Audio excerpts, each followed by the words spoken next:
সুপ্রিয় দর্শক, এবার শেখ হাসিনার পৈতৃক বাড়ি ধানমন্ডি ৩২ ভাঙার পর মসজিদ নির্মাণের ঘোষণা দিলেন পিনাকি। ঈদ মোবারক। ঈদ মোবারক। ঈদ মোবারক। সবাইকে ঈদ মোবারক। ঈদের মতোই অবস্থা। ফ্যাসিবাদের এত খুশি, ইলিয়াসকে এত খুশি দেখিনি কখনো। দাদা সব নষ্টের মূল তো দাদা আপনি হচ্ছে। ইলিয়াস কখনো এত খুশি থাকে হাসতে দেখো।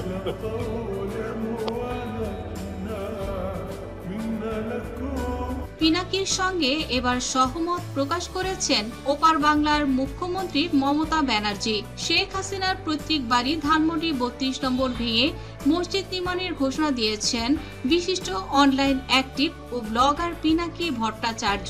বুধবার রাত 10:30টার দিকে নিজের ভেরিফাইড ফেসবুক পেজে এক পোস্টে এমন ঘোষণা দিয়েছেন তিনি। পিনাকি বলেন, বুলডোজার ঢুকছে ৩২ নম্বরে। নির্মাণ শ্রমিক ভাইরা আসুন, যে যেখানে আছেন আসুন।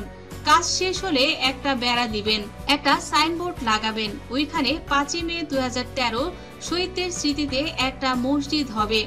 আলেমদের সাহায্য নেবেন কিভাবে মসজিদ নির্মাণ করা হবে। ইনকিলাব জিন্দাবাদ। এমনই একটি স্ট্যাটাসের পর উত্তাল হয়ে গিয়েছিল ধানমন্ডি ৩২। অবশেষে ভেঙে ফেলা হয়েছে শেখ হাসিনার পৈতৃক নিবাস। এতে বাংলাদেশের পরিস্থিতি এখন উত্তাল। একে একে ভেঙে ফেলা হচ্ছে এবং আগুন দেয়া হচ্ছে ফ্যাসিস্ট হাসিনার দোসরদের। আওয়ামী লীগের বহু নেতা কর্মীর এবং যারা রাষ্ট্রদ্রোহিতার সঙ্গে ওতপ্রোতভাবে জড়িত রয়েছেন তাদের বাড়িঘরেও অগ্নিকাণ্ডের মতো ঘটনা ঘটেছে।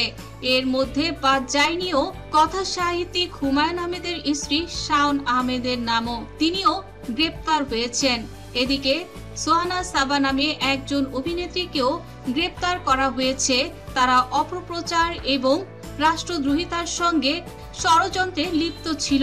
এর আগে গণ অভ্যুত্থানে ক্ষমতাচ্যুতির পর ভারতে পালিয়ে থাকা শেখ হাসিনার অনলাইন ভাষণের ঘোষণায় উত্তেজিত ছাত্র জনতা রাজধানীর ধানমন্ডির ৩২ নম্বরে অবস্থিত শেখ মুজিবুরের বাড়িতে ব্যাপক ভাঙচুর ও অগ্নিসংযোগ করেছে।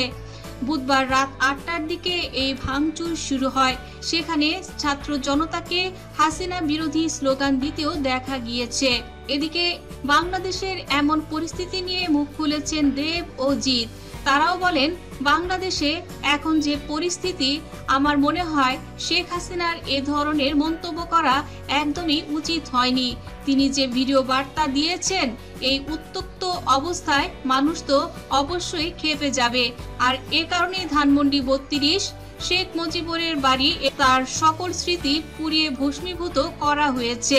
এদিকে এখনো কেন বাংলাদেশের সাবেক প্রধানমন্ত্রী শেখ হাসিনা তিনি ভারতে রয়েছেন, এতে ভীষণ ক্ষেপে গেছে মমতা ব্যানার্জি।